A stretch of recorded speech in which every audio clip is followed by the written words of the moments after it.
India വിജയിച്ചു. India വിജയിച്ചതിൽ വളരെയധികം സന്തോഷമുണ്ട്.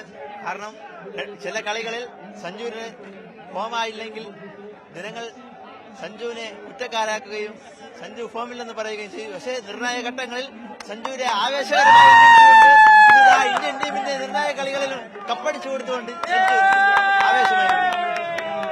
3 മാച്ചിൽ തുടർന്ന് 50 അടിച്ച ഏക പ്ലെയർ സഞ്ജു സാംസൺ. അത് കേരളത്തിന്റെ വലിയൊരു അഭിമാനമാണ്. സഞ്ജു ഇന്ത്യൻ ടീം സഞ്ജുവിന്റെ കളി തുടങ്ങാൻ പോകുന്നല്ലോ. കളി തുടങ്ങാൻ പോകുന്നു നമ്മളെ കളി. ആര്? സഞ്ജു സാംസണും കേരളത്തും പിന്നെ ഇന്ത്യ ജയിച്ചില്ലേ. ഇനി എന്താണ് കളി? ഇനി തന്നെ കളി. കൊള്ളാം, നല്ല രസമുണ്ട്.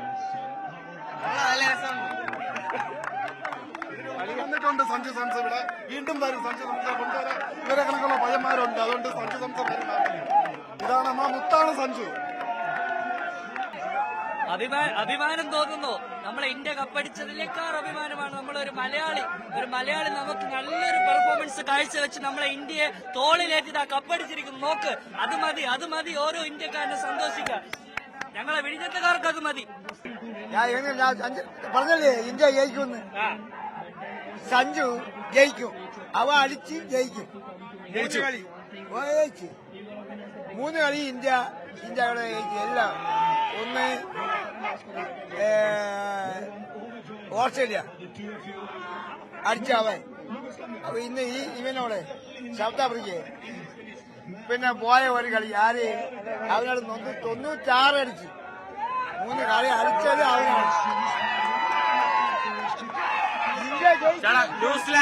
ന്യൂസിലാൻഡ് ഇവിടെ ട്രിവാൻഡ്രത്ത് വന്നിട്ട് സഞ്ജുവിനെ ഫോം ഔട്ടാക്കി. അതിനുള്ള മറുപടിയാണ് ഇവിടെ കൊടുത്തത്. ഈ പതാകയ്ക്ക് വേണ്ടി അയാൾ കൊടുത്തത്. അത്ര മാത്രമേ പറയുള്ളൂ. ഒന്നുമല്ല, ഈ പതാകയ്ക്ക് വേണ്ടി അയാൾ കളിച്ചു. അത്രേ ഉള്ളൂ. വേറെ ഒന്നുമില്ല. അയാളുടെ സെഞ്ചുറി നോക്കിയില്ല, അയാളുടെ ഹാഫ് സെഞ്ചുറി നോക്കിയില്ല.